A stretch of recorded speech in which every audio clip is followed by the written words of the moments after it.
चंदन नगर गाँव में कमला ताई नाम की एक औरत रहती थी जो गाँव में ढाबा चलाती थी। उसके ढाबे की दाल मखनी बहुत मशहूर थी। दूर दूर के गाँव के लोग सिर्फ उसकी दाल मखनी ही खाने के लिए आया करते थे। मगर कमला ताई एक बेहद क्रूर स्वभाव की और बेहद लालची किस्म की औरत थी। आज भी वो बेहद गुस्से में अपने ढाबे के नौकर सतिया को आवाज लगा रही थी। अरे सतिया, ओ सतिया, कहाँ मर गया रे? देख, बाहर ग्राहकों की भीड़ लगी हुई है और तू है कि गायब है। क्या हुआ ताई? क्या हुआ?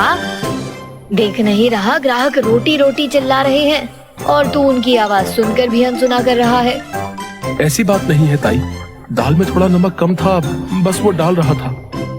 हाँ, वो सब तो ठीक है, लेकिन ग्राहकों पर भी ध्यान दे। मेरा ढाबा बंद करवाएगा क्या? सतिया तुरंत ग्राहकों को देखने लगा। शाम को कमला ताई पैसे गिन रही थी कि तभी सतिया कमला ताई के पास आकर बोला, ताई मैं आपसे पिछले 1 महीने से कह रहा हूँ कि मेरी तनख्वाह बढ़ा दीजिए, लेकिन आप हैं कि मेरी बात सुन ही नहीं रही। तनख्वाह बढ़ाने की बात तो तू ऐसे कर रहा है जैसे कि पैसे पेड़ पर लटकते हैं। बोल तो दिया, अगली साल बढ़ा दूंगी। ताई ये सुनते हुए मुझे 3 साल से ज्यादा हो गए। अब तो ढाबा भी बहुत अच्छी तरह से चलने लगा है।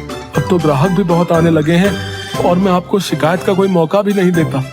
लेकिन आप जो मुझे पैसे देती हैं उससे मेरे परिवार का पेट नहीं भर पाता। तो क्या मैंने तेरे परिवार का पेट पालने का ठेका ले रखा है? ये मत भूलिए ताई, इस ढाबे की दाल मखनी जो दूर दूर तक मशहूर है उसे मैं ही बनाता हूँ। मैं कितनी मेहनत करता हूँ और सिर्फ आपसे कुछ ही रुपए बढ़ाने की बात कर रहा हूँ। सतिया की बात सुनकर कमला ताई का गुस्सा 7वें आसमान पर पहुंच गया। तो तू ये कहना चाहता है कि तेरी बनाई हुई दाल मखनी से ही मेरा ढाबा चल रहा है और बाकी खाने का सब खाना बेकार होता है? मेरे कहने का गलत मतलब मत लीजिए। बेकार की बकवास तो तू मत कर सतिया। सच तो ये है कि जब से मेरी बहू मेरे घर पर आई है तब से मेरे दिन वक्त पलट गए। मेरी बहू के पैर मेरे ढाबे के लिए बहुत शुभ साबित हुए हैं। तेरे जैसा मनहूस इन बातों को क्या समझेगा? और रहा सवाल तेरी दाल मखनी का, तो अरे खाना बनाने वाले गांव में चंद पैसों के लिए मारे फिरते हैं। ताई मैंने आपका नमक खाया था, इसलिए मैं इस ढाबे को छोड़कर नहीं जाना चाहता था। लेकिन आप जब मेरी तनख्वाह नहीं बढ़ाएंगी तो मुझे मजबूरन धर्मा भैया के ढाबे पर जाकर काम करना पड़ेगा। वो बहुत दिनों से मेरे घर पर चक्कर लगा रहे हैं और वो आपसे दुगने पैसे देने को तैयार है। अरे तो ये क्यों नहीं कहता नास पीटे कि तू मेरे दुश्मनों से जा मिला है? लालची धोखेबाज, इससे पहले कि मैं तुझे अब धक्के देकर इस ढाबे से बाहर निकाल दूं, निकल जा। ठीक है, मैं चला जाता हूँ। मेरे बाकी के बचे हुए पैसों का हिसाब कर दीजिए। पैसे? कैसे पैसे, नमक हराम? चुपचाप चला जा। सतिया जरा सा मुंह लेकर कमला ताई के ढाबे से निकल गया और सीधे धर्मा के ढाबे पर जाकर पहुंच गया। सतिया को देखकर धर्मा, जो कि एक बहुत अच्छा व्यक्ति था, मुस्कुराता हुआ बोला, मैं जानता था सतिया, कमला तुझे एक ना एक दिन धक्के देकर बाहर निकाल ही देगी। अरे उसे मैं बरसों से जानता हूँ। शायद तू नहीं जानता, जब मैं तेरी उम्र का था तब मैं उसी के ढाबे पर काम करता था। वो 1 नंबर की लालची औरत है। जब मैंने उनसे पैसे बढ़ाने की बात की तो वो मुझ पर बुरी तरह से अकड़ने लगी। ये तो उसकी पुरानी आदत है सतिया। चल, तू दिल छोटा मत कर। आज से तू मेरे ढाबे पर काम कर, अपना ढाबा समझकर, ठीक है? सतिया उस दिन से धर्मा के ढाबे पर काम करने लगा। इधर कमला ताई ने अपने ढाबे पर दूसरा नौकर रख लिया, लेकिन अब उसके ढाबे का खाना लोगों को पसंद नहीं आ रहा था। एक दिन मुखिया कुछ लोगों को लेकर कमला ताई के ढाबे पर खाना खाने आए। और सुनाओ कमला, कैसी हो? ठीक हूँ मुखिया जी। आज मेरे ढाबे का रास्ता कैसे भूल गए? सोचा आज तुम्हें देख लूं और तुम्हारे ढाबे की दाल मखनी भी कुछ खा लूं। कुछ भी कहो कमला, तुम देखने में आज भी बड़ी सुंदर लगती हो। कमला ताई शर्माते हुए, आप भी ना मुखिया जी, बुढ़ापे में भी आपकी छेड़ने की आदत नहीं गई। और कभी जाएगी भी नहीं कमला। जब जब तुम्हें देखूंगा तुम्हें छेड़े बगैर रह नहीं सकूंगा। हाँ। अरे कुछ तो शर्म करो मुखिया जी, अब तो बच्चे भी जवान हो गए हैं। हम भी जवान से कहीं कम थोड़े ही हैं। इतना कहकर मुखिया जोर जोर से हंसने लगा। आप बैठिए, मैं आपके लिए दाल मखनी लगवाती हूँ। मुखिया अपने साथ आए मेहमानों के साथ बैठ गया, मगर जैसे ही मुखिया और उसके साथ आए मेहमानों ने दाल मखनी का एक लुकमा खाया, उसके चेहरे की हंसी गुस्से में बदल गई। ये कैसी दाल मखनी बनाई है तुमने भाई? इसमें मक्खन तो कहीं दूर दूर तक नजर ही नहीं आ रहा, सिर्फ और सिर्फ कड़वा तेल नजर आ रहा। नहीं नहीं मुखिया जी, दाल मखनी तो वैसी ही बनी है जैसी हमारे ढाबे पर बनती आ रही है। मुखिया और उसके मेहमान गुस्से से उठकर खड़े हो गए। कमला ताई, पहले तो तुम्हारे ढाबे की दाल मखनी दूर दूर तक मशहूर थी, लेकिन अब ऐसा लगता है कि तुम्हारे ढाबे से ज्यादा बेकार दाल मखनी कहीं नहीं बनती। तुमने तो मेरे मेहमानों के सामने मेरी नाक कटा दी। इतना कहकर मुखिया गुस्से से वहाँ से चला गया। कमला ताई अपना सर पकड़कर बैठ गई। बिरजू, बिरजू, कहाँ मर गया तू? क्या हुआ मालकिन? अरे जब से तुझे मैंने काम पर रखा है तब से ग्राहक मुझे गालियाँ देकर जा रहे हैं। आज तो हद हो गई। गांव का मुखिया भी मुझे बुरा बोलकर चला गया, जो मेरी तारीफ करते नहीं थकता था। अब इसमें मेरी क्या गलती मालकिन? मुझे जैसी दाल मखनी बनानी आती है मैंने वैसी बनाई है। अरे तो तू सतिया जैसी दाल मखनी नहीं बना सकता क्या? हर किसी के हाथ का स्वाद अलग होता है। ग्राहकों को सिर्फ और सिर्फ सतिया के हाथ की ही दाल मखनी खाने की आदत पड़ गई है, इसलिए अपने आधे से ज्यादा ग्राहक तो धर्मा भाई के ढाबे पर जा रहे हैं। मेरी तो कुछ समझ में नहीं आ रहा बिरजू। अगर ऐसे ही रहा तो मुझे तो अपने ढाबे में कुछ ही दिनों में ताले लगते नजर आ रहे हैं। कुछ दिन बाद कमला ताई की बहू अनीता अपनी सहेली अंजू के साथ अपनी सास के ढाबे पर आई। अपनी बहू को देखकर कमला ताई खुश होते हुए बोली, अरे बहू, तू आज यहाँ कैसे? सब कुछ ठीक तो है ना? माँ जी, ये मेरी दोस्त है अंजू, ये शहर से आई है। जब मैंने इसे बताया कि हमारे ढाबे की दाल मखनी बहुत ज्यादा मशहूर है, तो ये मुझसे दाल मखनी खाने की जिद करने लगी। ठीक है बहू, तू इसे अंदर बिठा दे, मैं इसके लिए स्पेशल दाल मखनी तैयार करवाती हूँ। अनीता अंजू को लेकर ढाबे के अंदर बैठ गई। कमला ताई ने तुरंत नौकर बिरजू को आवाज लगाई। बिरजू, अरे बिरजू। आया मालकिन। मेरी बहू की सहेली शहर से आई है सिर्फ दाल मखनी खाने के लिए। उसे हर हाल में हमारे ढाबे की दाल मखनी पसंद आनी चाहिए, नहीं तो मेरी बहू की नाक कट जाएगी। ठीक है मालकिन। बिरजू गर्मा गर्म दाल मखनी अनीता की सहेली के सामने परोस देता है, मगर जैसे ही अंजू ने एक निवाला खाया तो उसे उबकाई आने लगी। क्या हुआ अंजू? क्या तुम्हें दाल मखनी पसंद नहीं आई? अरे तू तो बोल रही थी कि मेरी सास के ढाबे की दाल मखनी दूर दूर तक मशहूर है, मगर मैंने इतनी खराब दाल मखनी कभी जिंदगी में नहीं खाई। तूने तो मेरा एकदम मूड खराब कर दिया। इतना कहकर अंजू गुस्से से वहाँ से चली गई। अनीता का भी बेहद मूड खराब हो चुका था। वो गुस्से से अपनी सास से बोली, ये सब क्या है माँ जी? आपने तो मेरी दोस्त के सामने बेइज्जती करा दी। अरे क्या बताऊं बहू, जब से वो नास पीटा सतिया इस ढाबे से क्या गया है, मेरे ढाबे की तो ऐसी तैसी हो गई है। इतना कहकर कमला ताई ने अपनी बहू को सारी घटना बता दी। अगर ऐसी बात थी तो आपने मुझे पहले क्यों नहीं बताया?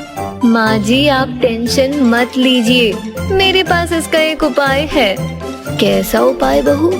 एक ऐसा उपाय माँ जी कि सिर्फ इस गांव के ही नहीं बल्कि दूसरे गांव के लोग भी सिर्फ हमारे ढाबे पर ही आकर खाना खाया करेंगे और धर्मा के ढाबे पर कोई झांकेगा भी नहीं। अरे बहू, भला ऐसे कैसे हो सकता है? क्या तेरे पास कोई चमत्कारी जड़ी बूटी है क्या? ऐसा ही समझिए माँ जी, कल से आपके ढाबे पर मैं खाना बनाऊंगी, मगर ध्यान रखिएगा जब मैं खाना बनाऊं तो कुछ देर के लिए अपने नौकर बिरजू को रसोई से दूर हटा देना और फिर आप कमाल देखिएगा। अगले दिन कमला ताई ने बिरजू को रसोई से दूर रखा।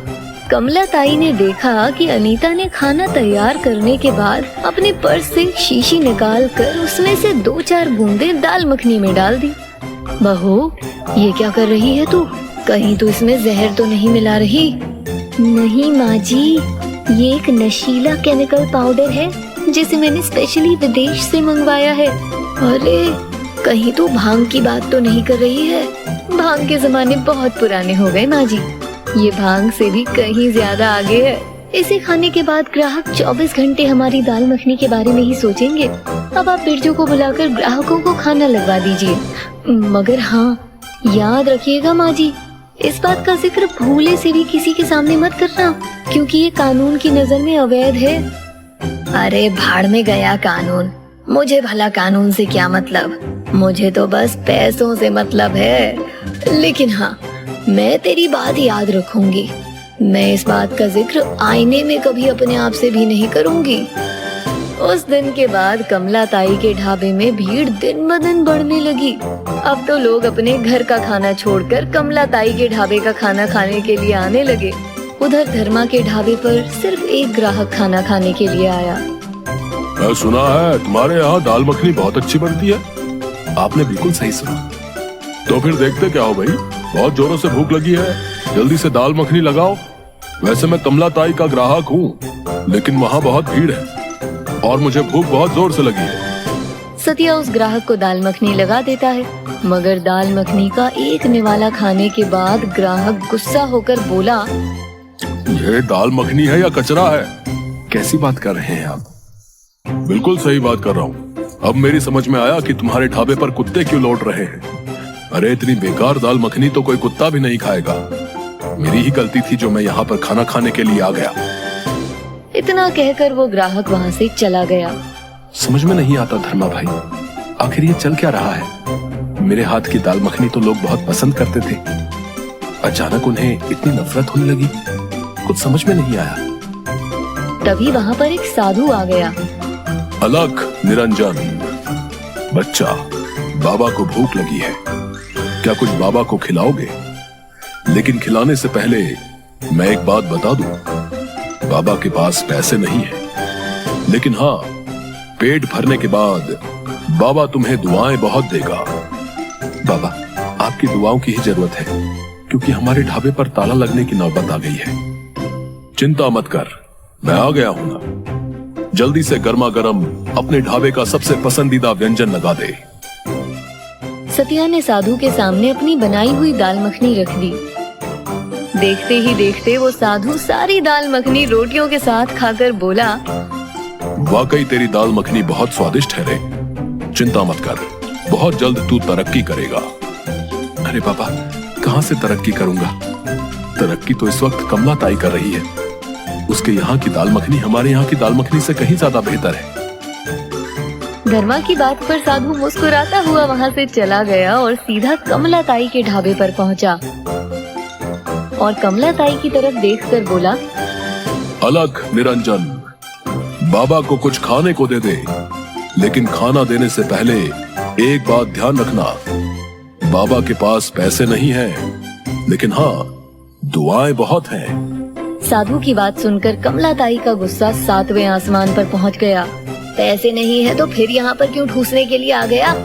चला जा यहाँ से। जेब में पैसे हो तब यहाँ पर आकर खाना। यहाँ पर खाना खाने के लिए लाइन लगानी पड़ती है। कमला ताई की बात सुनकर साधु के होठों पर एक रहस्यमयी मुस्कुराहट आ गई। अरे आप तो बहुत पहुँचे हुए साधु बाबा हैं। आपने पहले क्यों नहीं बताया कि आपके पास इतना ढेर सारा पैसा है? अगर मुझे पहले पता होता तो सबसे पहले आपका ही नंबर आता। कोई बात नहीं कन्या, हम पहले नाप तोल कर बोलते हैं। अब समय खराब मत कर, जल्दी से मेरे लिए अपने ढाबे की सबसे पसंदीदा मशहूर व्यंजन लगवा दे। मेरे ढाबे का तो सबसे मनपसंद मशहूर व्यंजन दाल मखनी ही है। तो फिर देर किस बात की है, जल्दी ला। कमला ताई ने जल्दी से साधु के लिए दाल मखनी लगवा दी। साधु ने मुश्किल से एक ही निवाला चबाया होगा और उसने बड़ी तेजी से वो थूक दिया। उसका चेहरा क्रोध से लाल हो उठा और वो गुस्से से उठकर खड़ा हो गया। साधु को गुस्से में देखकर कमला ताई बोली, क्या हुआ साधु बाबा, आपके चेहरे पर इतना क्रोध कैसे झलकने लगा? क्योंकि तेरी दाल मखनी में बिल्कुल भी स्वाद नहीं है। हाँ, अगर इसमें कुछ है तो वो है एक नशीला पदार्थ जो भारत में बैन है। साधु की बात सुनकर कमला ताई और उसकी बहू के होश उड़ गए। आपको कैसे पता? अनीता ने इतना कहा ही था कि साधु ने अपनी दाढ़ी और मूंछ निकाल कर फेंक दी और तुरंत पिस्तौल निकाल ली। देखते ही देखते ढाबे के कुछ व्यक्ति उठ खड़े हो गए और उसके साथ खड़े हो गए। मेरा नाम है आर्यन, सीबीआई नारकोटिक्स विभाग। हमें लगातार सूचना मिल रही थी कि इस गांव में ड्रग सप्लाई की जा रही है। जब मैंने तुम्हारी दाल मखनी चखी, मैं उसी वक्त समझ गया कि इसमें नशीला पदार्थ मिलाया गया है। कमला ताई और आरती तुरंत सीबीआई इंस्पेक्टर आर्यन के पैरों में गिर गईं। मुझे माफ कर दो, मैं लालच में आ गई थी। और तुम्हें इस लालच की सजा भुगतनी पड़ेगी। अब तुम दोनों की सारी जिंदगी जेल में कटेगी। आर्यन और वहाँ मौजूद पुलिस वालों ने कमला ताई और अनीता को गिरफ्तार कर जेल भेज दिया और उसके बाद से धर्मा का ढाबा चलने लगा।